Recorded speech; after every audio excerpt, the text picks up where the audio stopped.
Hello and welcome back to the channel, Ginger Ninja's Movie Reviews. I am the Ginger Ninja and these are my movie reviews. If you are new to the channel, thank you very much for tuning in, stopping by and checking it out. For my returning viewers, well, we're still going through April, so that still means it's the end of the world as we know it.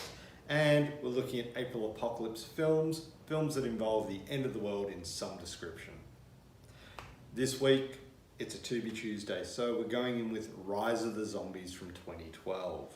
2012 being a big year for the end of the world films.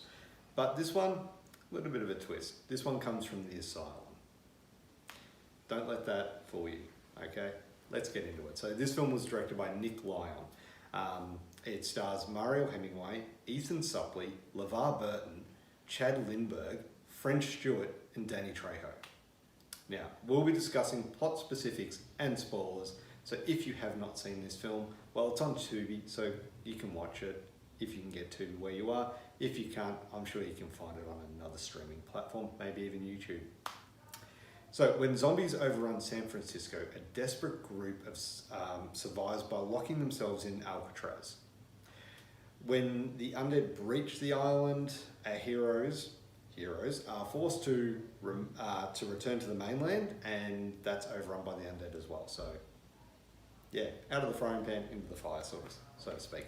Now, like I said, this is another one from the Asylum, and the Asylum are not known for great films, like they just aren't.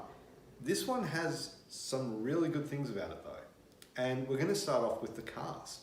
Like, look at that cast. You've got a fantastic cast here. You've Mario Hemingway, Ethan Suplee, LeVar Burton, Chad Lindbergh, French Stewart, Danny Trejo, all fantastic.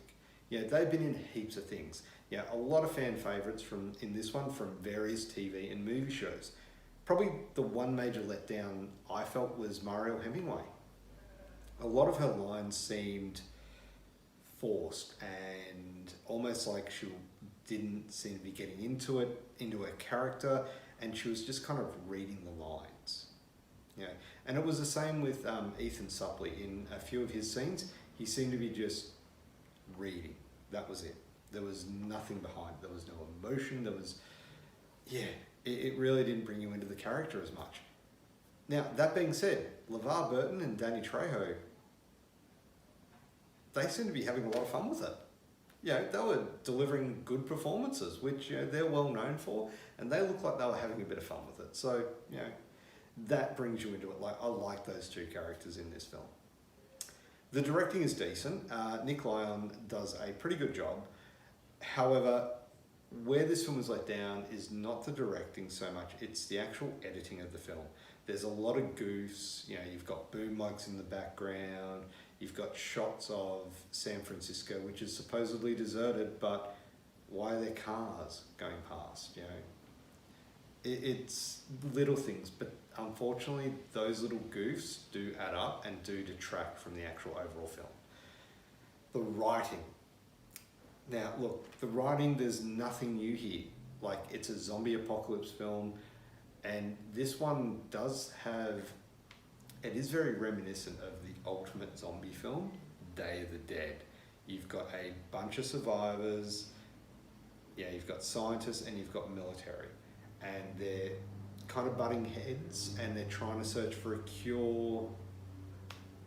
I think that they even do have that dialogue between Danny Trejo and Mario Hemingway about shooting them all, and there's not enough bullets, which was a line from Day of the Dead. So, very similar to that in some respects. There are a lot of differences though, and it does make it its own film. The effects. Okay, so the Asylum, we know, are not known for their good special effects, right? We all know that. It's the Asylum. They do mockbusters, they do low budget takeoffs of things. It is what it is. It's what they do. They're good for it. They're known for it. In this one, yes and no. Look, the CGI is poor, as it always is with these films that I've seen. I find the CGI to be really poor, and I am not a fan of CGI. I understand the use for it because in some scenes you have to have CGI. You can't do it without it. In this one, you can't have a car rolling down the hills of San Francisco, flipping over and over without CGI. It'd be too hard to do for a film of this budget. But this has some really good physical effects. The actual zombies, the gore, look good. The camera doesn't focus on them too much, so what you see is quite good. Yeah, and that's used to its own effect. Like the fact that they don't linger on the zombies, really good. Rewatchability. This is probably the third or fourth time I've seen this one. So yeah, it does have some rewatchability. It is a fun one to go back and rewatch here and there. It's not something I would watch a lot of. Like, it's not like I'd go back and watch Day of the Dead year in, year out. This one, like I said, this is probably my third or fourth time I've seen it. You know, maybe even my third. Yeah, probably more likely my third time I've seen it. It does have some good points to it, but this would be a fun one to watch with a few mates, have a couple of drinks and have a laugh, enjoy it for what it is. Overall, I think Rise of the Zombies deserves a 6 out of 10. So there you have it.